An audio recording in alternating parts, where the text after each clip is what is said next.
Hi masters, మరియు మీకోసం ఛానల్కి స్వాగతం సుస్వాగతం. ముందుగా మన జగద్గురువైన బ్రహ్మశ్రీ పితామహ పత్రిజీ గారికి, మన గురుమాతకి నా ఆత్మ ప్రణామాలు మాస్టర్స్. ఓకే మాస్టర్స్, ప్రతిరోజు మన ఛానల్లోని స్వాధ్యాయం, ధ్యానం, సజ్జన సాంగత్యం జరుగుతుంది మాస్టర్స్. అలాగే ఈ జూమ్ సెక్షన్లో పాల్గొన్న మాస్టర్లకి, యూట్యూబ్లో చూస్తున్న మాస్టర్లకు కూడా ధన్యవాదాలు తెలుపుకుందాం. ఓకే మాస్టర్స్, ఈరోజు మన ఛానల్కి సీనియర్ పీరియడ్ మాస్టర్ అయిన జ్యోతి మేడం బెంగళూరు నుంచి వచ్చారు. మేడం గారిని సాధారణంగా ఆహ్వానించుకుందాం. ఈరోజు మేడం చెప్పబోయే టాపిక్ బుద్ధుడి జీవిత విధానం మరియు సందేశం. ఈ గొప్ప ఆత్మజ్ఞానం అందించడానికి మేడం గారికి వెల్కమ్ చెప్దాం మాస్టర్స్. నమస్తే మేడం, వెల్కమ్ మేడం. నమస్తే ma'am, thank you ma'am.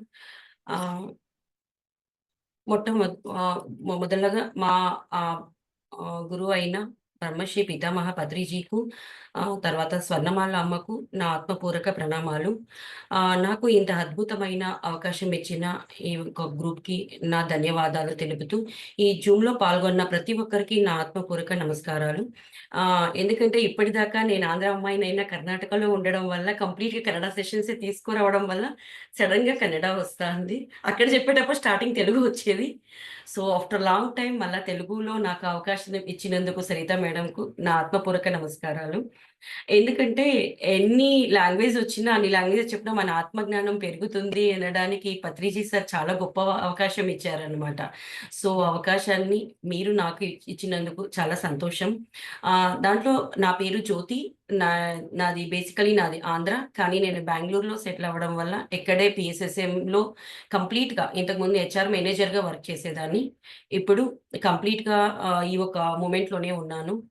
Chinmayi spiritual light foundation అని లాస్ట్ జులైలో స్టార్టప్ అయింది. అక్కడ ర్యాలీస్ తర్వాత మొత్తం అన్నీ గూడా చేసుకుంటూ ధ్యాన ప్రచారంలోనే ఉన్నాను. సో ఇది దీనికి రావడం అంటే నా పాప కారణం. సో తను 21లో జులైలో బాడీ వెకేట్ అయింది. అంటే నాకొక థాంక్స్ టు ఈ ఒక మూమెంట్‌కి ఎందుకు చెప్తున్నానంటే మొదలుగా నాకు పీఎంసీ తెలుగు ద్వారానే నేను ఈ ధ్యాన పరిచయం అవ్వడం. పాప వెళ్ళి 3 మంత్స్‌కే నాకు ఈ పరిచయం అవ్వడం వల్ల నాకు హ్యాపీగా అనిపించింది. ఎందుకంటే ఈరోజు బుద్ధుడి జీవిత విధానం గురించి నేను చెప్తున్నానంటే, ఆ దుఃఖంలో నుంచి నేను ఎలా పడాలి అనుకున్నప్పుడు, నాకు పత్రిజీ పరిచయం అయినప్పుడు, మళ్ళా ఈ బుద్ధుడి గురించి నేను తెలుసుకున్నప్పుడు, దుఃఖంలో నుంచి మనం ఎలా బయటపడాలి, అంటే ఎందుకు మాకు దుఃఖమొస్తుంది అనుకున్నప్పుడు, ఆ పాప నాకొక గురువుగా భావించి, ఈ ఒక పీఎస్ఎస్ఏ మూవ్‌మెంట్‌లో నాకు చేతనైనంత వరకు నేను వర్క్ చేస్తున్నాను అని చెప్పడానికి ఇష్టపడతాను. ఈ గొప్ప అవకాశాన్ని ఈ యూనివర్స్ నాకు కల్పించినందుకు పత్రిజీ ద్వారా మరొక్కసారి పత్రిజీ మహారాజ్‌కు నా ఆత్మపూర్వక ధన్యవాదాలు చెప్తూ ఈ సెషన్‌ని స్టార్ట్ చేస్తున్నానమ్మా. మనకు ఎన్నో విషయాలు ఆధ్యాత్మిక పథంలో పత్రిజీ మనకు అందించారు. ఎందుకంటే పత్రిజీ ధ్యానం చేయండి అని చెప్పారు. ఆధ్యాత్మికంలో ఎన్నో విషయాలు చెప్పారు. ఎన్నో మాస్టర్స్‌ని పరిచయం చేశారు. ఎందుకంటే మెయిన్ గౌతమ బుద్ధుడు మూల కారణమైన అందరి మాస్టర్స్‌తో, అందరి ఆధ్యాత్మిక గురువులతో మీరు అంటే బుక్స్ చదివి ఆత్మజ్ఞానం పెంచుకోండి. తర్వాత మీకు తెలుస్తుంది మూలం ఏంటనేది చెప్పారనమాట. ఎన్నో విధాలు సాధన సంపత్తిని, సాధన సూత్రాలని, జీవిత సత్యాలను తెలుసుకుంటున్నాము. ఒక సాధకుడు జీవితంలో జ్ఞానోదయం పొందాలంటే, ఒక ధ్యాని బుద్ధత్వం పొందాలంటే కావలసిన లక్షణాలేంటి? అంటే మన బుద్ధుడు మనకు చెప్పినట్టు మనం ఒక సాధనలో విధంగా మేము ముందుకెళ్ళాలంటే మనకు లక్షణాలు ఏ విధంగా ఉండాలి? అదే విధంగా సాక్షిభావంతో ఎలా జీవించాలి? జాగృతిలో సత్యంతో ధర్మంగా ఎలా జీవించాలి? ఇక్కడ చాలా ఇంపార్టెంట్ అన్నమాట. మేము స్టార్టింగ్ మాకు ధ్యాన పరిచయం అయినప్పుడు కళ్ళు మూసుకొని కూర్చుంటే చాలు మనం అయిపోతున్నామని అనుకునేవాళ్ళము. ఒక్కొక్కటి పాయింట్ అంటే అన్నీ ఒక్కసారి మనలో ఉండవన్నమాట. ఎంత మనకు అవుతుందో అంతే అవుతూ ఉంటుంది. కానీ ఎప్పుడు దాని ఇంప్లిమెంటేషన్ మేము చేస్తూ వెళ్తామో, అది మనం ఏది అలవరుచుకొని ఇంకోరికి చెప్తామో అది మనకు ఉపయోగపడుతుంది. మనం ముందుకు ఒక స్టెప్ ఏస్తామని చెప్తున్నారు. ఎప్పుడూ సత్యంతో జీవించాలి, జాగృతి అవస్థలో ఉండాలని, ధర్మంగా ఉండాలని ఇక్కడ బుద్ధుడు చెప్పారనమాట. ఒక జీవిత అర్థాన్ని తెలుసుకొని సుదీర్ఘమైన జీవితాన్ని గడపాలి అన్నారు బుద్ధుడిక్కడ. భావన ప్రజ్ఞను జాగృతి చేసుకోవాలి. ఏదైతే సత్యాన్ని తెలుసుకుంటామో జీవితంలో ఆచరించాలి. ఎందుకంటే ఎన్నో క్లాసెస్ వింటుంటాం, ఎన్నో బుక్స్ చదువుతుంటాం, ఎంతో ఆత్మజ్ఞానాన్ని పెంచుకుంటుంటాం. ఏది సత్యం, ఏది అసత్యం మనకు తెలుస్తున్నా కూడాను జస్ట్ చదవడం వరకు గాని, మాట్లాడడం వరకునే ఉంటుంది. ఎప్పుడు మనం ఆ సత్యాన్ని తెలుసుకున్నాక దాన్ని మనం ఇంప్లిమెంటేషన్ చేసుకుంటామో, అప్పుడు మనం ఆచరిస్తేనే మనం ముందుకెళ్ళగలుగుతామని బుద్ధుడు చెప్తున్నారిక్కడ. ఏది గుడ్డిగా నమ్మడం కాదు. అంటే ఇప్పుడు మనకు చెప్పారు ధ్యానం చేయమని, బుక్స్ చదివితే మీకు ఆత్మజ్ఞానం పెరుగుతుంది అని. అందరూ చెప్తుంటారు. ఏది కరెక్ట్, ఏది రాంగ్ అనేది మనకి ఎలా తెలుస్తుంది? నమ్మడం కాదు. మనం అనుభవించి దాని ఎసెన్స్ తెలుపుతుంది మనకి. ఎప్పుడు మనము దాన్ని అలవర్చుకుంటామో, ఎప్పుడు దాన్ని పాటిస్తామో, అప్పుడు సత్యమేదో, అసత్యమేదో తెలుస్తుందని చెప్పారనమాట. అందుకే బుద్ధుడి సత్యానికి, ధర్మానికి ఇంపార్టెన్స్ ఇచ్చారు. విజువలైజేషన్స్‌కి ఇవ్వలేదు ఆయన. ఎప్పుడు గూడాను సత్యం ఏంటి? మన ధర్మం ఏంటి? మనం ఏది ఎలా ఏది ఆచరిస్తేనే మనకు తెలుస్తుంది. ఎవరో ఇలా కళ్ళు మూసుకొని విజువలైజేషన్ చేసేసారు చెప్పారంటే ఆయన దానికి అవకాశం ఇవ్వలేదన్నమాట. హ్మ్. ఎందుకంటే మన భారతదేశ చరిత్రలో ఆధ్యాత్మిక చరిత్రగా అంటే బుద్ధుడు హిమాలయ శిఖరం లాంటి వారు అని అంటారు. ఎందుకంటంటే ఎన్నో శిఖరాలున్నాయి. ఎంతో అంటే గొప్ప గొప్ప ఎత్తైన శిఖరాలున్నాయి. కానీ అన్నిట్ల కన్నా ఒక పవిత్రమైనది, ఒక శక్తివంతమైనది మనకు అద్భుతమైనది హిమాలయ పర్వతం ఒకటే. అలాంటి ఎంతమంది గురువులున్నా ఎంతమంది శ్రేష్ఠులు ఉన్నా, ఎంతమంది ఆధ్యాత్మికమైన జ్ఞానం పొందిన వారున్నా, బుద్ధుడికి మించిన వారు లేరు అని అన్నారు పత్రిజీ సార్ గూడాను. సో, అలాగే ఆధ్యాత్మికం జగంతులో ఎంతోమంది యోగులున్న ఆ విశిష్టత ఆ గౌతమ బుద్ధుడికి మాత్రమే చెందుతుంది అని అంటున్నారనమాట. స్పిరిచువాలిటీలో ఒక రెవల్యూషన్ క్రియేట్ అయింది గౌతమ బుద్ధుడి నుంచినే అని మనందరికీ తెలుస్తుంది. ఎందుకంటే గౌతమ బుద్ధుడు వచ్చాకనే బుద్ ఒక వచ్చాకనే ఒక రెవల్యూషన్ క్రియేట్ అయింది. ఆయన్ని ఒక ఆధ్యాత్మిక అంటే స్పిరిచువల్ సైంటిస్ట్ అని గూడాను అంటారు. ఆయన చెప్పిన ఒక సూత్రాన్ని, ఆయన చెప్పిన మాట కూడా చాలా శాస్త్రీయంగా, చాలా సిస్టమాటిక్‌గా ఉంటుంది. ఆ రోజుల్లో ఆహ్, ఎందుకంటే ఆయన ఏం చెప్పినా గూడా విత్ సైంటిఫికల్లీ ప్రూఫ్ ఉందన్నమాట. ఆయన ఏది చెప్తా ఉన్నా గూడాను ఇప్పట్లో గూడాను అది ప్రూఫ్ అవుతూ ఉంది గూడాను. ఎందుకంటే ఇప్పుడు చూడండి మనం ధ్యానం జేస్తుంటాం. ఆయన ఒక్కటే చెప్పారు. అంటే మనస్సుని శూన్యం చేసుకోవాలంటే ధ్యానం అనే ఔషధం పనిచేస్తుంది అని. సో, ఆనాపానసతి ధ్యానం ఆయన ద్వారా ఎందుకంటే 2500 అంటే ఇప్పుడు 600 సంవత్సరాల క్రిందనే ఆయన చెప్పారు. ఆయన చెప్పిన ఒక జ్ఞానం ఇప్పటిదాకా గూడానును మనకు అందుబాటులో ఉంది, వస్తుంది అంటే సత్యంతో ఉండడం వల్లనే గదా! అది మనకొస్తూ ఉండేది. సో, ఆ విధంగా ఇప్పటికి గూడాను ప్రూఫ్ చేసుకొని ఇది నిజమా? ఇది సత్యమేనా? అని ప్రూఫ్ చేసుకునే విధంగా ఇప్పటికి సైంటిస్ట్ ప్రూవ్ చేస్తూ ఉన్నారు. సో, ఈ ఆధ్యాత్మిక జగత్తులో బుద్ధుడు చెప్పిన సూత్రాన్ని శాస్త్రీయంగా ఈ ఆధునిక సమాజానికి తగ్గట్టుగా ఆయన చెప్పింది ఎన్ని సంవత్సరాల వెనకాలైనా గూడాను క్రితమైనా గూడాను అద్భుతంగా ఆయన మాకు అందించారు. ఆయన చెప్పిన జ్ఞానం ఏదైతే ఉందో అది రిలవెంట్ అని చెప్పొచ్చు. ఈ భూమి ఉన్నంత కాలం జ్ఞానం ఒక ఎటర్నల్‌గానే ఉంటుంది. ఎందుకంటే ఆయన అంత అద్భుతంగా ఒక ధర్మ దీనిగా చెప్పారు అంటే ఎంత ఒక ధ్యానం, ఒక ఆనాపానసతి ధ్యానము ఎన్ని సంవత్సరాలు గట్టిగా ఆయన సాధన చేసి మనకు అందించగలిగారు. ఎంత కష్టపడితే ఆయన చేయగలిగారు. అంటే మనకి ఒక్కటే అర్థమవుతుంది. మనిషికి మరణం ఉంటుంది. కానీ బుద్ధుడు ఇచ్చిన జ్ఞానానికి మరణం ఉండదు. ఇది మేము అర్థం చేసుకోవాలి. ఎంత సింపుల్‌గా అనిపించినా చెప్పడం ఈజీ అయినా ఆ జ్ఞానానికి ఉన్న ఒక శక్తి అలాంటిది. ఈ విశ్వం ఉన్నంత కాలం ఉంటుంది. ఈ జ్ఞానం అనేది ఈ విశ్వం ఉన్నంత కాలం ఉంటుంది.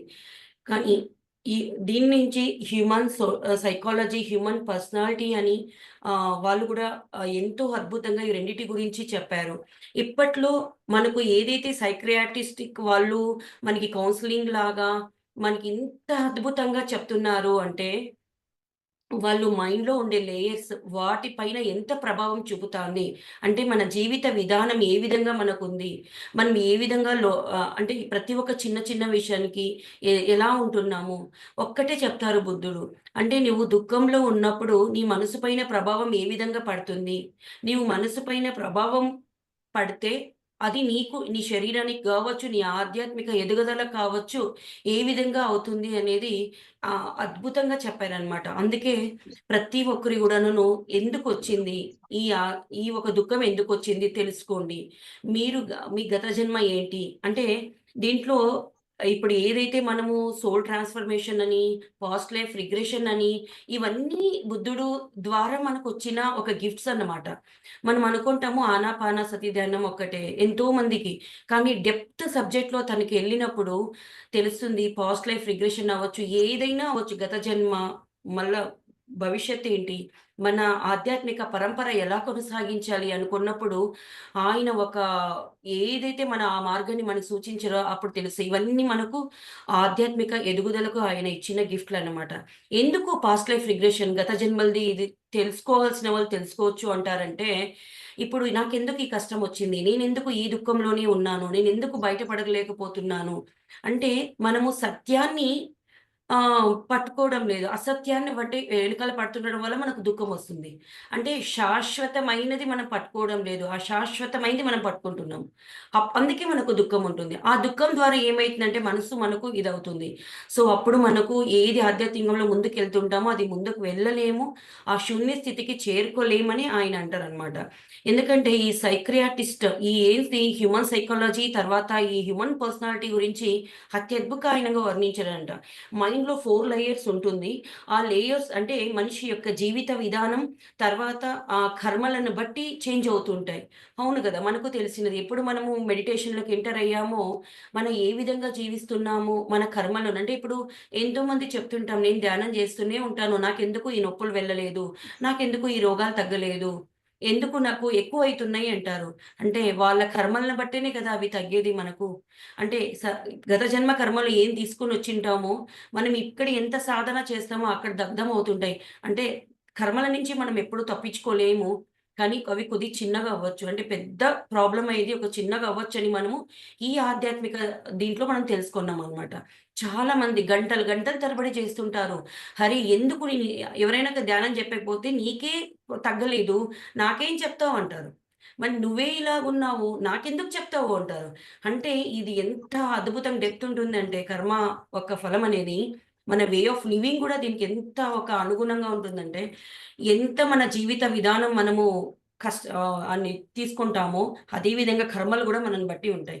చూడండి కొంతమంది ధ్యానమే చేయరు. సింపుల్‌గా వాళ్ళ ఏజ్ ఎంతుంటుందో అంత చేస్తారు. వాళ్ళకి ఎలాంటిదో తొందరగా క్లియర్ అయిపోతాయి. తొందరగా బయట పలగొడతారు. అది వాళ్ళ గత జన్మ కర్మలనమాట. సో, ఈ విధంగా ఈ కర్మ సిద్ధాంతాన్ని మనం ఎప్పుడు తెలుసుకుంటామో, అప్పుడు మనకి ఏది కష్టం కాదు. మనకింకా అది వస్తున్న కొద్దీ హ్యాపీగా ఎక్కువ చేసుకుంటూ వెళ్తాం. ఎందుకంటే ఇంకా లోతుగా వెళ్తామనమాట. సో, అదే విధంగా మన జీవిత విధానం గూడాను దీనికి ఉంటుంది. ఆ జీవిత విధానం బట్టి చేంజెస్ అవుతుంటుంది అని గౌతమ బుద్ధులు చెప్పారనమాట. ఇక్కడ 4 పాయింట్స్ చెప్పారు. విజ్ఞానము, వేదన, అంతర్మనస్సు అంటే సంస్కారం. మన సంస్కారం ఎలాగుంటుందో, మనం ఏ విధంగా జ్ఞానం పెంచుకుంటామో ఆ విధంగా మన లైఫ్ ఉంటుంది. ఆ విధంగా మనం ముందుకు సాగుతామని చెప్తున్నారీయన.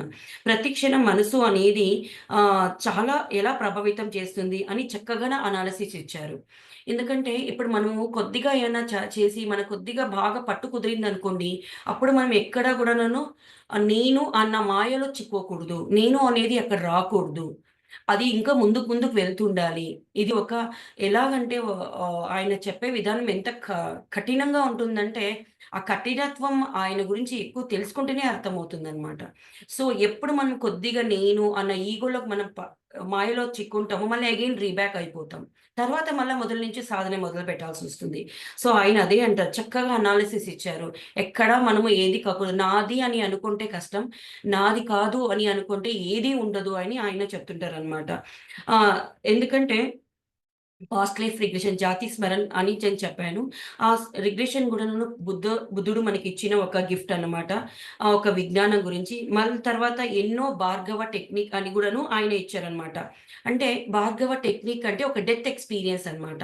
అంటే ఎవరైతే ఆత్మజ్ఞాని ఒక ధ్యాన ఎప్పుడూ ఒక డెత్ దీంట్లో ఉంటారో ఆ ఎక్స్‌పీరియన్స్ ఇస్తారనమాట. అంటే మనము చనిపోయేటప్పుడు ఆహ్, ఆ ఆత్మజ్ఞానం తీసుకొని అంటే ఆ ఒక ఆత్మ నుంచి విడుదల ఎలా అవుతాము అన్నది ఒక డెత్ ఎక్స్‌పీరియన్స్ కూడా ఆయన చెప్పారనమాట.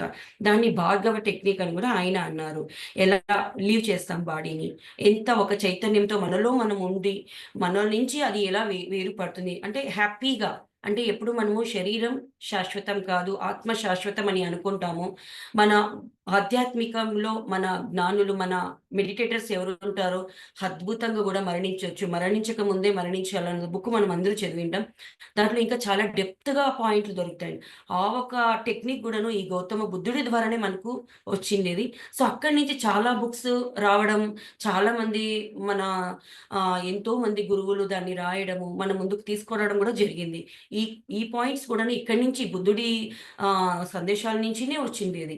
సో, మళ్ళా ఇంకోటేంటంటే మనకి హీలింగ్ అంటే మనకు పత్రి సార్ చెప్పినప్పుడు ఎవరికి వాళ్ళే అపోదీపోభవ అని కూడా ఈయన అన్నారు. మెయిన్ అది సందేశం. అక్కడ హీలింగ్ గూడా ఉంది. బుద్ధ మాంక్స్ వచ్చేసి హీలింగ్ కూడా చేస్తుండేవాళ్ళు. అంటే దాన్ని లామా ఫెయిర్ గూడాను అని అంటారంట. సో, ఎందుకంటే అవన్నీ బుద్ధుడిచ్చిన టెక్నిక్స్ అన్నమాట. ఎప్పుడు మనము ఒక సాధనతో కంప్లీట్‌గా బుద్ధిజంలో ఒక టెక్నిక్స్ ద్వారా మనము సాధన చేస్తూ ఉంటే బుద్ధ మాంక్స్ ఒక హీలింగ్ ప్రాసెస్‌ని గూడా వాళ్ళు చేశారు. ఇప్పుడే మనం చూస్తుంటాం చాలామంది హీల్ చేస్తాం అని అంటుంటారు. మనము ఈ ఒక పీఎస్ఎస్ఎం మూవ్‌మెంట్‌లో ఉండడం వల్ల హీలింగ్ ప్రాసెస్ అనేది చేయకూడదు. ఎవరికి వాళ్ళ కర్మలు అనుభవించాలి అని చాలా కొద్ది సబ్జెక్ట్ డెప్త్‌గా మన పత్రి సార్ ఆత్మజ్ఞానం ఇవ్వడం వల్ల బుద్ధుడు చెప్పిన విధంగా కొద్దిగా ఇవ్వడం వల్ల మనం ఏం చేస్తాం, ఆ హీలింగ్ టెక్నిక్స్‌లోకి మనం వెళ్ళలేదు. ఈ టెక్నిక్స్ కూడాను ఈ బుద్ధుడి ఒక దీంట్లోనే రావడం జరిగిందనమాట. ఏదైతే ఉందో ఎందుకంటే సాంకేతిక శాస్త్రం ఏదైతే ఉందో తర్వాత ఆధ్యాత్మికంలో వచ్చినప్పుడు, అంటే ఇప్పుడు భౌతికంలో జీవనం నుంచి ఆధ్యాత్మికంలో మనం వచ్చినప్పుడు, శరీర యొక్క విజ్ఞానం ఏంటి? మనసు యొక్క విజ్ఞానం ఏంటి? భౌతిక ప్రపంచం యొక్క విజ్ఞానం ఏంటి? ఇవి మనం మొదట తెలుసుకోవాల్సొస్తుంది అని చెప్తున్నారు. అంటే మనం ఇంతకుముందు ఎలాగున్నాం? ఇప్పుడు ఎలా జీవిస్తున్నాం? మనసుని ఏ విధంగా మనము అనుసరిస్తున్నాము? మన భౌతిక ప్రపంచం ఏ విధంగా ఉంది? ఇవన్నీ గూడా ఇంపార్టెన్స్ ఒస్తుంది. ఎందుకంటే ఒక సైంటిస్ట్ ఒక అనాలిసిస్ అంటే ఈ భౌతిక ప్రపంచం యొక్క అంతిమ సత్యం ఏంటి అంటే అంటే అల్టిమేట్ మెయిన్ గోల్ ఏంటి మనకు అనేది మనం తెలుసుకోవాలి. ఇప్పుడు మనం శరీరానికి ఎంత విలువిస్తున్నాము, శరీరం నుంచి మళ్ళా మనసుకు ఏ విధంగా ఇస్తున్నాము, ఆ జ్ఞానం ఏది తీసుకున్నాం మేము, మళ్ళా భౌతిక ప్రపంచంలో ఏ విధంగా సంపాదించుకున్నాము. ఒక సైంటిస్ట్ లాగా ఒక అనాలిసిస్ ఇవ్వడం గూడాను జరిగింది. బుద్ధుడు అంత ఇదిగా ఒక రాజ్యకుమారుడైన ప్రకృతిలోనే జన్మించాడు మనకు తెలిసిన విషయమే. ప్రకృతి నుంచినే మనకు సూత్రాలు అందించాడు. ఆ జ్ఞానోదయం అయిండేది కూడాను ప్రకృతిలో ఒక బౌద్ధ వృక్షం క్రింద. అన్ని ప్రకృతి అంటే పంచభూతాల్లోనే ఆయన ఇవ్వడం జరిగిందనమాట. రాజభవనంలో ఆయన జన్మించలేదు మనకు తెలిసిన విషయమే. ప్రకృతి మధ్యలో జన్మించారాయన. సో, ఇల్లు వదిలి వెళ్ళాక 12 సంవత్సరాలు చెట్ల మధ్యలోనే గడపడం జరిగింది. ఆ 12 సంవత్సరాలు ప్రకృతిలో ఏ విధంగా గడిపారో అక్కడనే ప్రతి ఒక్క విషయాన్ని ఆయన ఇవ్వడం, ప్రతి ఒక్క సూత్రాన్ని మనకు చెప్పడం, ఆ ఒక సూత్రాల్ని మనం పాటించడం, ప్రతి ఒక్కటి చూడండి ఆ ఒక పంచభూతాలకు సంబంధించిందేనే ఉంటుందనమాట. సో, ధ్యాన ప్రచారం గూడాను ఆయన చేస్తూనే వెళ్లారు. ఎక్కడా తన ప్రచారం గూడాను ఆగలేదు. సో, ప్రతి ఒక్క సూత్రం ప్రకృతి మధ్యలో నుంచే మనకు వచ్చింది. మనిషి పుట్టాక ప్రకృతి, నిర్వాణం ప్రకృతిలోనే. అది మనకు అర్థం చేసుకోవాలి. ఎందుకంటే పుట్టటం సహజం, మరణం గూడా సహజం అని తెలుసుకున్నప్పుడు, మధ్యలో ఎన్ని వస్తుంటాయో అవన్నీ గూడాను ఏ విధంగా మనము దాన్ని చూస్తాం, ఏ విధంగా మనం గ్రహిస్తాం అనేది గూడా చాలా ఇంపార్టెంట్ ఉంటుంది. సో, ఎందుకంటే బుద్ధుడు బోధించిన గురువులు బుద్ధుడికే సరెండర్ అయినారు. అంటే బుద్ధుడికి ఎంతమంది గురువులున్నారో వాళ్ళు ఇంకా కాదు, ఇంక మీకు చెప్పడానికి ఇంక అయిపోయింది. మీకు మరో గురువు దగ్గరికి వెళ్ళండి అని చెప్పేదాకా ఆయన అంత సుదీర్ఘమైన ఆహ్, ధ్యాన సాధన కావచ్చు, కఠోరమైన దీక్షతో తనున్నాడు. అంటే బుద్ధుడు ఎప్పుడు జాగృతిలో ఉన్నారు. చాలా రకరకాల సాధన చేసి జ్ఞానోదయం పొందాలి అంటే ఎంత కష్టపడాలి. మనకనిపిచ్చేది స్టార్టింగ్‌లో. ఏంటి ఇలా ప్రతిసారి చెప్పేస్తున్నారు. ఈయనేంటో చెప్పేస్తారు. ఈయనకున్నంత శక్తి మనకు సమానమా అని ప్రతి ఒక్కరు మేము అనుకునింటాము. ఈయన చెప్పినట్టు చేసేకవుతుందా? ఈయనున్నట్టు అవుతుందా? అని ప్రతి ఒక్క ఎవరైతే ధ్యానులుగా మేమిక్కడ ఉన్నామో అందరికీ అది అర్థమవుతుంది. అదే విధంగా ఈయన ఆ సాధన చేస్తున్నప్పుడు ప్రతి ఒక్కరు గురువులు కూడాను ఇంకా అయిపోయింది. నేనింక చెప్పడానికి ఏం లేదు. మరో గురువు దగ్గర మీరెళ్ళండి అన్నప్పుడు ఒక్కసారి ఆలోచించండి. ఆయన అంత కఠోరమైన సాధన పైన ఆ సాధన సంపత్తు పైన పెట్టకపోయినుంటే ఇంత అద్భుతమైన జ్ఞానం మనకు అందేదా? అనేది మనం ఆలోచించాల్సొస్తుంది. దీంట్లో ఈ జ్ఞానోదయం పొందాక వాళ్ళు 6 నెలలు మౌనంగా ఉన్నారు. మనం ఏమనుకుంటామంటే మౌనం అంటే జస్ట్ మాటలు స్టాప్ అవ్వడం అని కాదు. మనసు మౌనం అవ్వాలి అని చెప్పారాయన. ఎప్పుడు మనం మనసు మౌనం అవుతుందో మేము ఆ శూన్య స్థితికి వెళ్ళగలిగామని కూడాను ఆయనన్నారు. ఆయన మొత్తం 80 సంవత్సరాలు బతికారు. 80 సంవత్సరాలు ఆ శరీరం వదిలి వెళ్ళేటప్పటికి ఎన్నో సూత్రాలిచ్చారు. ఎన్నో అనుభవాలనిచ్చారు. ప్రతి ఒక్కరికి ఆయన ఏం చెప్తారంటే, ఆ అనుభవాల్ని మనం అనుభవించాలి. ఇంప్లిమెంటేషన్ చేసుకుంటేనే ఆ ఒక ఎసెన్స్ ఒస్తుంది. ఆ ఫ్రాగ్రెన్స్ ఒస్తుంది మనకు. లేకపోతే ఎవరో చెప్పారు చేత్తాం. అలా కాదు. ఏది చెప్పినా అది ఇంప్లిమెంటేషన్ ద్వారానే, అనుభవం ద్వారానే మనకు అర్థమవుతుంది. మనం అది అనుభవించకపోతే మనకది ఎప్పటికీ అర్థం గాదు. ఆ జ్ఞానాన్ని గూడాను మనం తీసుకోవడం కాదు, దాన్ని ఇంప్లిమెంటేషన్ చేయాలి. ఈ అది ఇంప్లిమెంటేషన్ చేసి మరొకరికి మనం చెప్పాలి. లేకపోతే ఇప్పుడు నేనే దుఃఖంలో నుంచి బయటపడక, "నువ్వు దుఃఖంలో నుంచి బయటకు రా, నువ్వు ధ్యానం చేయి దుఃఖంలో" ఎలా వస్తారు? మనం ఏ విధంగా కాన్ఫిడెన్స్‌గా ఇవ్వగలం మనము? మొదట మనం రావాలి. మనం అనుభవించాలి. తర్వాతనే మనం మరొకరికి చెప్పడానికి ఒక రైట్స్ ఉంటుందని గూడా ఈయన అంటున్నారనమాట. ఇంత ఎలాబరేటెడ్‌గా బుద్ధ తప్ప ఇంకా ఎవ్వరు చెప్పలేదనినే ప్రతి ఒక్క గ్రేట్ మాస్టర్స్ కూడాను అంటున్నారు. స్వయంగా అధ్యయనం చేసి ఇచ్చారాయన. ఎవరో చెప్పింది చెప్పలేదు. ఎవరో రాసింది అది చదవలేదు. ఆయన ఒక ప్రకృతిలో ఏదైతే సాధన చేశారో అదే మన ముందు ఉంచారు. దాన్ని మీరు గూడా నేను చెప్పానని మీరు చేయకండి. మీరు సాధన చేసి దాన్ని అనుభవించి ఇంకోరికి చెప్పండి అని ఆయన మెయిన్ ఒక సందేశాన్ని ఇచ్చారనమాట. సాధన సంపత్తిచ్చారు. ఆత్మ, పరమాత్మ మనసుకు ధ్యానం అనేది పనిచేస్తుంది. ఎలా? ఒక ఔషధంలా. ఎప్పుడు మనం ధ్యానం జేస్తామో అప్పుడు మనకి శుద్ధత్వం అనేది వస్తూ పోతుంది. అది శుద్ధత్వం అంటే ఇంకేం లేదు. మనం జెప్తుంటాం పత్రి సార్ ఎప్పుడు బిస్కెట్స్, చాక్లేట్స్ వేయండి మీకు ఆరోగ్యం వచ్చేసింది ధ్యానం జేయండి అని జెప్పేస్తే, అరే! ధ్యానం జేస్తే మనకు ఆరోగ్యం వచ్చేస్తుందా అంటే వచ్చినోళ్ళు బోలెడంత మందున్నారు. దాంట్లో ధ్యానం తర్వాత వాళ్ళకి అర్థమవుతుంది. కనీసం కొంతమందైనా ముందుకు సాగుతారని ఆయన అలా చెప్పారనమాట.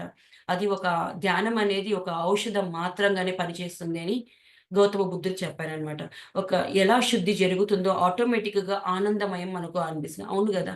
ఇప్పుడు ఎలా మన శరీరానికి స్నానాలు చేస్తాం, ఐరనింగ్ బాటిలో ఏస్తాం. అంతా ఎలా చేస్తాం? శరీరాన్ని ఎంత అద్భుతంగా, అందంగా మనం తీర్చిదిద్దుకుంటాం. అదే మన ఆత్మకు కావాల్సిండేదేంటి? ఒక ధ్యానం. ధ్యానాన్ని మనం చేశామనుకోండి అది ఔషధంలా పనిచేస్తుంది. ఎలాంటి గాయాలున్నా మనకు అది మాన్పింపచేసి మరొకరికి ఉపయోగపడతాం మనం. ఎప్పుడు మనం ధ్యానం జేస్తాం అప్పుడు మరొక ఇంకా ఏ విధంగాన గూడాను కొద్దిగా హెల్ప్ చేయొచ్చు. ఒక 2 రోజులు చేయొచ్చు. మన మాటల ద్వారా కొందిసేపు చెప్పొచ్చు. ఆ మాటలు ఊరట కలిగించొచ్చు. కానీ ఏది మనం చెప్పిండేది మనం ఇంప్లిమెంటేషన్ చేసి ఒక ఎక్స్‌పీరియన్స్ మనం చెప్పామో ఖచ్చితంగా మనం ప్రతి ఒక్కరు అందుకే అనుభవాలనేది అనుభవపూర్వకంగా చెప్పాలి అంటారు పత్రి సార్. ఇక్కడ గౌతమ బుద్ధుడు అంతే నేనేం చెప్పానో దాన్ని మీరు అనుభవించండి అని చెప్పారు. అది ధ్యానం మనం చేసినప్పుడు మనకి శుద్ధత్వం వస్తుంది. ఆ శుద్ధత్వం నుంచి ఆనందమయంగా మారుతుంది అని చెప్పారనమాట. బుద్ధుడు ఏమంటున్నారంటే, కళ్ళ ముందు జరిగే సత్యాన్ని అర్థం చేసుకోలేనిది వాళ్ళు పరమ సత్యాన్ని ఏమి అర్థం చేసుకుంటారు? కరెక్టే గదా! కళ్ళ ముందు జరిగే సత్యాన్ని మనం అర్థం చేసుకోలేకపోతే పరమ సత్యాన్ని ఎలా అర్థం చేసుకుంటాం? ఎందుకంటే ఏది సత్యమో, ఏది అసత్యమో మనకు తెలియాలి. ఇప్పుడు మనం కళ్ళ ముందు జరిగేదంతాను భౌతికంగా చాలా అట్రాక్ట్ అవుతుంటాము. ఏది శాశ్వతమైంది ఏది పట్టుకోవడం లేదు. అశాశ్వతమైంది మనం పరిగెడుతున్నాం. ఇప్పుడు ఏదైనా గాని చూడండి జాబులు గాని, ఇప్పుడు నార్మల్‌గా ఎంత టైమ్ ఇస్తున్నాం మనం సాధన మార్గంలో? ఎంత మనము ప్రచారం చేస్తున్నాం? ఈ జూములో వచ్చేసాక అయితే ఆల్‌మోస్ట్ మేము జూముల ముందనే కూర్చుంటున్నాం. మనం ప్రచారం ఏ విధంగా చేస్తున్నాం? జూముల ద్వారానే చేస్తున్నాం. ఎంతమంది దానికిస్తున్నారు? అంటే ఇప్పుడు జూముల ద్వారా ఒక స్పీడప్ అవ్విండొచ్చు. కానీ లైవ్ అనేది చాలా ఇంపార్టెంట్ అంటారు పత్రి సార్. మనం కనీసం ఒక అరగంట ప్రతి ఒక్క మనిషి గూడాను ప్రచారం చేయాలి అని గూడా చెప్తున్నారు వాళ్ళు. ఎందుకంటే మనం ఏం సంపాదించుకుంటాము, ఏ జ్ఞానాన్ని మనం పొందింటాము, ఏదైతే మనము దాని నుంచి బయటపడింటామో దాన్ని మనం వాళ్ళకివ్వాలి. అప్పుడు మనలో అంటే పంచితే పెంచబడుతుందని ఏమంటామో ఖచ్చితంగా మనం ధ్యానం అయిండొచ్చు, సాధన అయిండొచ్చు, ఏ ఆధ్యాత్మికమైన జ్ఞానం అయిండొచ్చు. అది పంచితేనే పెంచబడుతుంది అని గూడా అన్నారిక్కడ. లేకపోతే ఏమైతుందంటే సత్యాన్ని మనం తెలుసుకోలేకపోతే నార్మల్‌గా ఇంక పరమ సత్యాన్ని మనం ఎలా తెలుసుకోగలుగుతాము? కనబడేదంతా ఏది సత్యం కాదు. కనబడంది మన కంటికి కనబడందే ఆ సత్యాన్ని మనం వెదుక్కోవాలి. ప్రతిదీ మనం సంకల్ప బలం ఎక్కువ ఉంటేనే అంటే దీంట్లో సన్యాసి లక్షణాలతో త త అంటే సన్యాసి లక్షణం అంటే మొత్తం వదిలేసి కాదు. సంసారంలో నిర్వాణం అన్నారు పత్రి సార్. అంటే ఏ విధంగా దీక్షతో ఉండాలి? పట్టుదల సాధన అనేది ఏ విధంగా మనకుండాలి?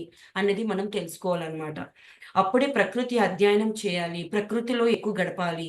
మౌనం ఉండాలి. మౌనం అంటే నేను మాట్లాడను అని అది కాదు. ఎందుకంటే అది స్టార్టింగ్ స్టెప్ అన్నమాట. మనకు మనం వేసుకునే ఒక విధానం. మనసు మౌనం చేసుకోవాలి. మన ఆలోచనలు కంట్రోల్ చేసుకోవాలి. ఆలోచనలు శూన్యం కావాలి అని బుద్ధుడు చెప్పారు. ఇక్కడ బుద్ధుడు అభూత కల్పనలకు ఎక్కడ తావివ్వలేదు. ఒక్కటే చెప్తారు. ఆయన ఏంటంటే అంతర్ముఖంగా ఉండాలి ఎప్పుడు అంటారు. సమతతో ఉండాలి. అంటే ఈక్వాలిటీ. సో, అది మెయిన్‌గా మెయింటైన్ చేయాలి. ఎందుకంటే ఇక్కడ మూడిటికి ఎక్కువగా ప్రిఫరెన్స్ ఇచ్చారు. ఏ స్థితిలో ఉన్నవాళ్ళు ఈ ఆధ్యాత్మిక ప్రపంచంలో ముందుకెళ్తారు అనడానికి ఎంత అద్భుతంగా ఇచ్చారంటే మొదటిది శీలం, తర్వాత సమాధి, తర్వాత ప్రజ్ఞ. అన్నిటికన్నా ఇక్కడ ముఖ్యమైనది శీలం. ఎందుకంటే పంచశీలాలు అంటే మనకు తెలుసు. శీలాలు 5. ఆ 5లో ఏవి? అహింస, తర్వాత దొంగతనం చేయకుండడం, అబద్ధాలు చెప్పకూడదు. తర్వాత హ్మ్.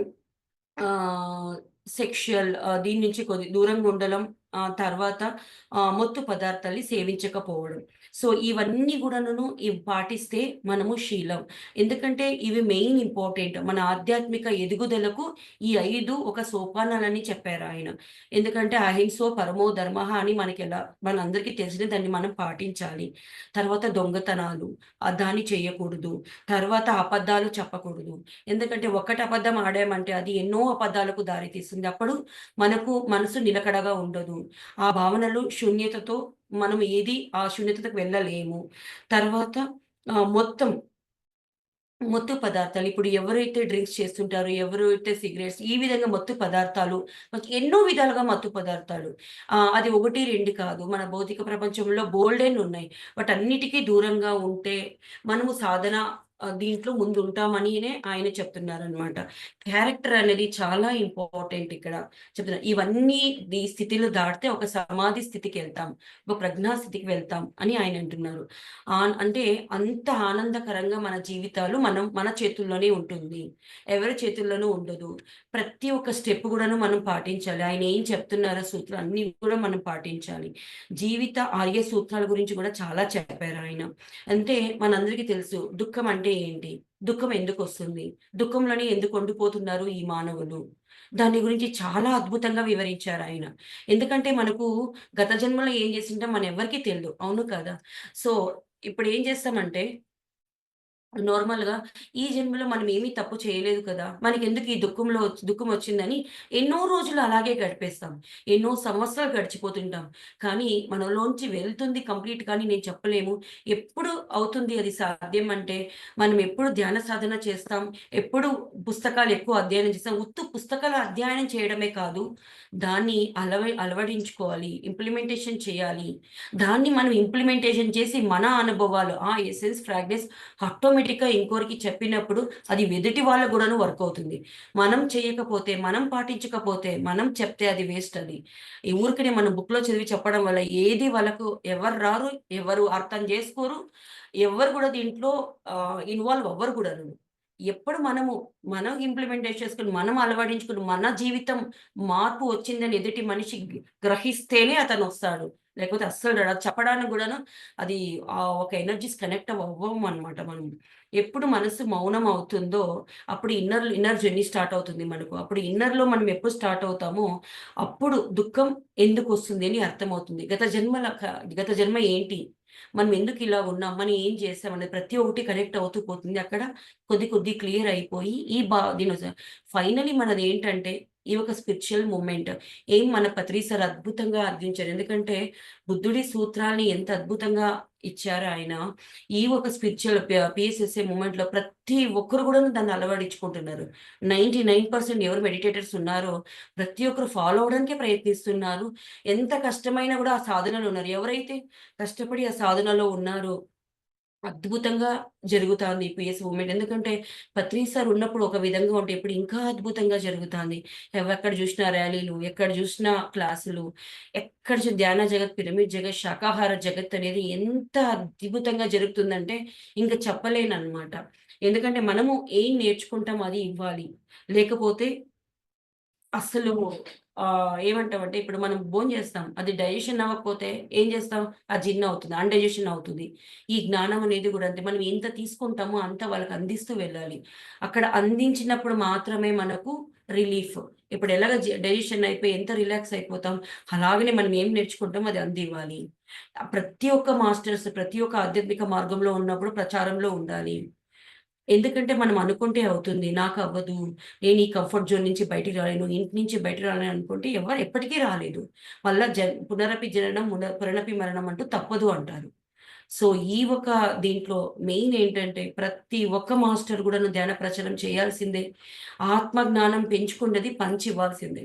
ఎందుకంటే మనము ఏం జేస్తుంటామంటే పలానా మాస్టర్స్ చెప్తారు, పలానా వాళ్ళు చెప్తారు వాళ్ళకే ప్రిఫరెన్స్ ఇస్తూ వెళ్తుంటాము. మనమెప్పుడు చెప్పడం, మనమెప్పుడు ఎదగడం. ఇప్పుడు 10 ఏండ్లు మనం ఒకటి వినడం ద్వారానే సరిపోతే, ఒక మాస్టర్‌ని ఎంటర్‌టైన్‌మెంట్ చేస్తుంటే, ఇంక మిగతా వాళ్ళకి ఎప్పుడు అవకాశాలు రావాలి? ఉండేది 100 ఇయర్స్ అంటాం. 100 ఇయర్స్‌లో మాక్సిమం 65-70 ఇయర్స్. ఇప్పుడు మన విధానాలను బట్టి.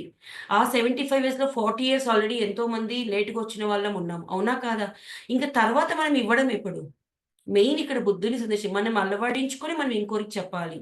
ఎందుకంటే పత్రి సార్ చెప్పాడు. ధ్యాన ప్రచారం అనేది చాలా ముఖ్యమైనది. కర్మలు దగ్ధం అవ్వాలంటే ఆత్మ జ్ఞానాన్ని పెంచుకోవాలి. ఆ ఆత్మ జ్ఞానాన్ని ఎప్పుడు మనం ఆత్మ జ్ఞానం పెంచుకుంటామో, మన బుక్స్ చదివి అంత అంత పెంచుకుంటాం. అప్పుడే మనం ఇంకోరికి చెప్పాలి అన్న మనోభావన మనకొస్తుంది అంటారు. మనం ఆత్మ జ్ఞానం పెంచుకోకపోతే ఎవ్వరికీ చెప్పాలన్న భావన గూడా రాదు. మనకెందుకులే మనం ధ్యానం జేస్తున్నాం. మనం 5, 5 గంటలేసి చేస్తున్నాము. బుక్కులు చదువుతున్నాము. నాకు బోలెడంత జ్ఞానం ఉంది. బోలెడంత నాకు జ్ఞానం ఉంది అని అనుకుంటూ ఒక స్క్వేర్ టైప్ ఏసుకునేసి ఇంట్లోనే ఉండిపోతున్నాము. ఎంతోమంది బయటికి రావాలి. ప్రతి ఒక్కరు గూడాను అంటే ప్రతి ఒక్కళ్ళు ఒక వాకింగ్ అని వెళ్తారు. యోగా క్లాసెస్‌కని వెళ్తారు. మార్కెట్‌కి వెళ్తారు. ఇప్పుడు ఎవరు ఆ కాలం ఉండేవాళ్ళు ఆడవాళ్ళలాగా ఇప్పుడు ఎవరేమి ఇంట్లోనే ఉండరు. బయటకి కనీసం అరగంట, 1 అవర్ అన్నా వెళ్ళనే వెళ్తారు. అరగంటలో ఒక 5 మందికి ఒక పాంప్లెట్ ఇచ్చేసి మీరు ధ్యానం చేయండి అని చెప్తే చాలు. ఎక్కడో గత జన్మదుంటే ఖచ్చితంగా వాడు కనెక్ట్ అవుతాడు. ఇప్పుడు ప్రతి ఒక్క మనిషికి టెన్షన్స్‌లో ఉన్నారు. ప్రతి ఒక్కరు ఎందుకంటే సాఫ్ట్‌వేర్ ఫీల్డ్ గావచ్చు, ఈ భౌతిక ప్రపంచమే ఒక టెన్షన్ ఫీల్డ్ అన్నమాట. ప్రతి ఒక్కరికి ధ్యానం అనేది చాలా అవసరం అన్నమాట. అప్పుడు మనం వాళ్ళకి చెప్పామంటే ఎంతో అద్భుతంగా కళ్ళకొత్తుకొని తీసుకుంటారు. ఎందుకంటే ఇప్పుడు టోటల్ ఎనర్జీస్ అయితే డైమెన్షన్స్ చేంజెస్ అయిపోయినాయి. వెళ్ళడం వరకునే. వెయిట్ చేస్తున్నారు ప్రతి ఒక్కరు గూడాను. వెల్కమ్ చెప్తున్నారు. పత్రి సార్ చెప్పేటప్పుడు ఒకరి కోసం ఎంతో దూరం వెళ్ళేవాళ్ళు. ఇప్పుడు అలా కాదు. మనం ఒక్క అడుగు ముందుకేస్తే 9 అడుగులు మాస్టర్స్ ముందుకేస్తారండి. అంత అద్భుతంగా మూవ్‌మెంట్ జరుగుతాంది. ఇప్పుడు ప్రతి ఒక్కరు గూడానును బయటికెళ్ళాలి. అరగంట ఇవ్వండి. హోల్ డే ఎవరిని ఎక్కడ స్పెండ్ చేయమని చెప్పే రైట్స్ పత్రి సార్ అందరికీ ఫ్రీడమ్ ఇచ్చారు. కానీ ధ్యాన ప్రచారం అనేది ముఖ్యమని కూడా చెప్పారు. ఎందుకంటే ఒక మహారాజు బుద్ధుడు అంతెందుకు 12 సంవత్సరాలు బట్టి ఎందుకు తిరిగాడు? వెదుక్కుంటూ సత్యాన్ని వెదుక్కుంటూ ఎందుకెళ్ళాడు? జ్ఞానోదయం పొందాక ఏం పని చేశాడాయన? అతనంత త్యాగం చేయకపోతే మనకింత అద్భుతమైన సబ్జెక్ట్ మన ముందు ఉండేదా? మనం చెప్పగలిగే వాళ్ళమా? చేసే మన మన జన్మకు ఇంత ఇదిగా, అద్భుతంగా, ఇంత దుఃఖంలో గూడా నేను ముందుకెళ్తున్నాము అంటే, ఆయన ఎంత కారణం ఉంటుంది చెప్పండి. ఆయన ఒక ఎంత స్ఫూర్తి ఎంతమందికి? ఎంతమంది మనం అర్థం చేసుకోగలుగుతున్నాం? ఎంతమంది మనం తీసుకోగలుగుతున్నాం? ఎందుకంటే ఎంత కష్టపడ్డారు మనకు బుద్ధుడు మనకు కళ్ళ ముందు మనకు తెలీదు. ఆయన బుక్ ద్వారా మనం తెలుసుకున్నాం. కానీ మనకు చాలా మందికు కొద్దో గొప్పగానో పత్రి సార్‌ని చూసాం మేము. పత్రి సార్ ఎందుకు హ్యాపీగా ఉండొచ్చండి గదా! మార్కెటింగ్ మేనేజర్‌గా తను గొప్ప సాలరీ తీసుకునేవాళ్ళు, గొప్పగా జీవించేవాళ్ళు. ఎందుకు ఆయన త్యాగం చేసి మనకిక్కడికొచ్చారు? మనం ఏదైనా చూడండి, పత్రి సార్ ఎప్పుడు చెప్తుంటారు. ఒక సాలరీలో ఒక 10% అయినా మనం స్పెండ్ చేయాలి అని చెప్తుంటారు. అవునా? కాదా? హ్మ్. ఆయన వచ్చిన మొత్తం ఫండ్ నాకు తెలిసిన వచ్చింది. ఒక యోగి పరమహంస బుక్‌ని మొత్తం పంచారాయన. ఎన్నో బుక్‌లు. ఆయనకొచ్చిన ఫైనల్ అమౌంట్ ఏదొచ్చిందో తనకు జాబ్‌లో నుంచి ఎందుకు పంచారాయన? ప్రతి ఒక్కరికి ఆ బుక్ అందివ్వాలని. అంటే ఇది మన జీవిత లక్ష్యం ఇది అని మనకు ఎంతో కష్టపడి, ఎంతో ఇదిగా ప్రతి ఊళ్ళూళ్ళు తిరిగి చెప్పాడాయన. బుద్ధుడు ఎంత చేశారో ఆయన గూడా అంతే కష్టపడ్డారు. అంతే సాధన చేశారు. ఎందుకంటే సాధన చ ఆ ఒక గట్టిగా పట్టుకున్నారు ఆ సాధనని. దాన్ని మనకి వీరు ఇంత కష్టపడకుండానే మనకి ఈజీగా అందించారాయన. మనకొచ్చిన దాంట్లో ఉన్న దాంట్లో ఇంత పంచాలి. మనం ఏం జేస్తాం? మనకు ఇంతొచ్చిందంటే ఇది కావాలి, దానికి కావాలని పెడతాం. మనం ఆటోమేటిక్‌గా ఇస్తూ పోతే ప్రకృతి మనకు అంతే సహకరిస్తుంది. సో, ఈ పంచితే పెంచబడుతుంది అనేది ప్రతి ఒక్కకి కామన్ మాటల్లో మనం చెప్తుంటాం. ఎప్పుడు మనం పంచగలుగుతామో అప్పుడే మన ఆధ్యాత్మిక ఉన్న స్థితికి వెళ్తామని చెప్తూ ఎందుకంటే అపో దిపో భవ ఒక మెయిన్ సందేశం గౌతమ బుద్ధుడు మనకిచ్చేసాడు. ఎవరికి వారే నీ ఆత్మ నువ్వే ఉద్ధరించుకోవాలి. నీ ఆత్మని నువ్వే పెంచుకోవాలి. నువ్వు చేస్తేనే నేనేదో చేస్తే ఎవరికి రాదు. ఎవరికి వాళ్ళేనే. ఇప్పుడు డివైడ్ అవుతూ ఉంటుందంట కొన్ని కొన్ని కార్యక్రమాల్లో. అందరూ చేరుకొని చేస్తుంటాం. అదే ఒక్క విధంగా ఒక ఐకమత్యంతో ఉంటే ఎంతో పనులయిపోతుంటాయి. ఐకమత్యం అనేది కూడా చాలా ఇంపార్టెంట్ అని మన PSSMలో మనం తెలుసుకోవడం జరిగింది. ఈ అన్ని మాటల ద్వారా ఉండేది భౌతికంలో ఉన్నప్పుడు, ఆధ్యాత్మికంలో వచ్చినప్పుడు అన్నీ అనుభవంలో తీసుకొని చెప్తున్నాం. అనుభవించి దాని నుంచి బయటపడిని ఇవన్నీ గూడా గలగాలి. అప్పుడే ఆ ఒక ఎనర్జీ లెవెల్ వాళ్ళకి అందుతుంది అని పత్రి సార్ చెప్పాడు బుద్ధుడి ద్వారా. సో, ఎందుకంటే మంగళ మైత్రి అని గూడా ఒక టాపిక్ అంటే ఒక సూత్రం గూడా చెప్పారు. అంటే మైత్రీ భావంతో ఉండాలి మనము. ఎప్పుడు మన మైత్రీ భావంతో ఉంటామో అప్పుడు మంగళకరంగా మారుతుంది ప్రతి ఒక్క జీవితాలు గూడానును. సో, ఫ్రెండ్‌షిప్ అనేది ఇంపార్టెంట్. అందుకే పత్రి సార్ నేనొక్కడినే గురువని ఎప్పుడూ చెప్పలేదు. మై డియర్ ఫ్రెండ్స్ అనినే బోధించేవాళ్ళు. సో, మైత్రీ భావన అనేది చాలా ఇంపార్టెంట్ అని ఈ ఒక టెక్నిక్ గూడాను బుద్ధుడిని ద్వారానే వచ్చింది. మనకొక్కటే తెలుసు. బుద్ధుడు ఆనాపానసతి ధ్యానం అందించారు అని. పత్రి సార్ ద్వారా మనకు అందిందని మనం చెప్తాం బుద్ధుడు అందించడం వల్ల. కానీ ఇక్కడ ఇన్ని సూత్రాలు ఆయనిచ్చారు. ఎన్నో. అన్నీ మనం అనుకుంటాం పాస్ట్ లైఫ్ రిగ్రెషన్ నుంచి వేరే ఎవరి ద్వారా వచ్చిందో అని అనుకుంటాం. లేదు. ఇది గూడా బుద్ధుడు ఇచ్చిండేదే. ప్రతి ఒక్కటి గూడానును లైఫ్, డెత్ ఎక్స్‌పీరియన్స్ కూడాను బుద్ధుడు ఇచ్చిన సూత్రమే. ఇది మంగళ మైత్రి మన ఫ్రెండ్‌షిప్ ఎంత ఫ్రెండ్లీ వేలో ఉంటామో అంత అద్భుతమైన మన ప్రయాణం జరుగుతుంది అని గూడాను చెప్పారాయన. సో, ఇంత అద్భుతమైన సూత్రాల్ని ఇంకా ఎన్నో ఉన్నాయి చెప్తూ వెళ్తే. నాకు తెలిసినవి నేను ఎందుకంటే నేను ఈ ఒక నాకు ఒక్కగానొక్క పాప ఉండింది. అంటే జస్ట్ 3 మంత్స్ మాత్రమే నాకు అవకాశం ఇచ్చాడు భగవంతుడు దుఃఖంలో ఉండడానికి. 3 మంత్స్ తర్వాత పత్రి సార్ ఫస్ట్ డేనే మీట్ అయ్యాను. ఆయన ఒక్క మాట అన్నారు. తర్వాత గూడా ఉన్నాను. ఒక 6 మంత్స్ దుఃఖంలో ఉండడం జరిగింది. తర్వాత ధ్యానం చేసి, ఆత్మజ్ఞానం పెంచుకుంటూ ఎన్నో చదివినా రాలేకపోయేదాన్ని 6 మంత్స్, 1 ఇయర్ దాకా. తర్వాత నేను శాకాహార ర్యాలీనని అంటే ఎన్ని విధాలుగా పత్రి సార్ మనకిచ్చారో ఎన్ని పనులైతే అన్ని పనులు చేయడం మొదలుపెట్టాను. అస్సలు ఏమవుతుందో తెలీదు. నేను మొత్తం దీని నుంచి బయటపడాలంతే. అంటే మనం ఎప్పుడో ఆ వర్క్‌లో ఇన్వాల్వ్ అవుతూ వెళ్తామో మొత్తం బయటకొచ్చేస్తాం. మనకు తెలియకున్నట్టే మనం బయటకొచ్చేస్తామనమాట. సో, 108 శాకాహార ర్యాలీలని చేయడం జరిగింది. సో, అస్సలు అప్పుడనుకుంటే ర్యాలీల గురించే నాకు తెలీదు. కానీ పత్రి సార్ చేయించారు. అందరూ మాస్టర్స్ అమర గురూజీ ఎంతమంది మాస్టర్స్ బుక్స్ చదివానో అందరి మంది మాస్టర్స్ కూడా కనెక్టివిటీతో అది జరిగింది. ఆహ్, అసలు ఎవరు పరిచయం లేరు. బికాజ్ నేనిక్కడ ఒక హెచ్ఆర్‌గా పనిచేశాను గాబట్టి నాకు మనుషులతో ఎక్కువ పరిచయం లేదు. కానీ ఎంతమంది వచ్చారంటే, అస్సలు అప్పటిదాకా ఒక్క మనిషి కూడా నాకు సరిగ్గా పరిచయం లేనప్పుడు, కేవలం 4 నెలల August 25 last year 24 August 25 start అయితే, డిసెంబర్ 10థ్ 108 ర్యాలీ కంప్లీట్ అయింది. డిసెంబర్ 15థ్ మెగా ఈవెంట్ సెలబ్రేషన్ కంప్లీట్ అయింది. ఆ 4 నెలలు ప్రతి ఒక్కరు కొత్త వాళ్ళే. ప్రతి ఒక్కరు కొత్తగా పరిచయమైనోళ్ళే. ఒక 25 మంది, 30 మందితో అత్యద్భుతంగా 120-130 విలేజెస్ కవర్ చేయడం జరిగింది. అద్భుతంగా అయిపోయింది. అసలు లేనే లేదు. అంత సపోర్టివ్‌గా మాస్టర్స్ ఇచ్చారు. ప్రతి ఒక్కటి ఫ్రీగా వచ్చింది. ఎవరడిగితే వాళ్ళు నాకు వెహికల్ తీసుకెళ్ళాను. అసలు ఆ మనిషి పరిచయమే లేడు. వెహికల్ ఇవ్వడం, దానికి పెట్రోల్ ఏయించి ఇవ్వడము, ఆ వర్క్ జరగడము, అన్నిటికి వాళ్ళంతకు వాళ్ళే ముందుకొచ్చారు. అసలు వీళ్ళెవరు ఎందుకొస్తున్నారో కూడా నాకు అర్థం కాని స్థితిలో వర్కులు జరిగిపోయినాయి. కళ్ళు మూసి కళ్ళు తీసే లోపల 108 రోజులయిపోయినాయి. ఇది ఇప్పటికి గూడాను షాకింగ్‌లోనే ఉంటామనమాట. సో, ఇంత నేను దుఃఖంలో ఉండి, ఈ విధంగా బయట రావడానికి ఏవైతే ఈ బుద్ధుడి సూత్రాలున్నాయా, పత్రి సార్ మనకు చెప్పడం జరిగిందా, ఆచరిస్తేనే మనం చేయగలం. ఆచరిస్తేనే మనం ఇంకోరికి చెప్పాలి. అనుభవపూర్వకంగా మనం చెప్తేనే అది ఎవరైనా వస్తారు. మేము ఎళ్ళేటప్పుడు ధ్యానం చెప్పడానికి, ఏది చెప్పండి అని కూర్చొని ధ్యానం చేశాం. ప్రతి ఒక్క ఇంటింటా ధ్యానం చెప్పేసొచ్చాం చేసేటప్పుడు. ఒక రోజుకి 3, 4 ఎట్లా ప్రచారం అయిందంటే, ప్రతి ఒక్కరు వేచి చూస్తున్నట్టేటట్టు అయిపోయిందక్కడ. అందుకే అనిపిచ్చింది. మనం అనుకుంటాం వాళ్ళు చెప్తే రారు, వినరు అని. 10 పీపుల్‌లో 8 మెంబర్స్ వింటున్నారిప్పుడు. పత్రి సార్‌కి 100 మందిలో ఒకరు వినేవాళ్ళు. 100 మందిలో 98 మంది వింటున్నారిప్పుడు ధ్యానం గురించి. ఇప్పుడు పత్రిజీ క్రియేట్ చేసిన ఒక రెవల్యూషన్ ఇది. బుద్ధుడు ఏ విధంగా క్రియేట్ చేసాడో ఆ సూత్రాల్ని, మన పత్రిజీ PSSM నుండి ఒక రెవల్యూషనే క్రియేట్ చేశారు. మనందరి బాధ్యత ఆయన ఒక మూమెంట్‌ని ముందుకు తీసుకెళ్లడం అని చెప్తూ, ఇంత అద్భుతమైన అవకాశాన్ని మీరు నాకు అందించారు సరితమ్మ. మీకు ఆత్మపూర్వక ధన్యవాదాలు తెలుపుతూ ఈ సెషన్‌ని నేను క్లోజ్ చేస్తున్నాను. Thank you.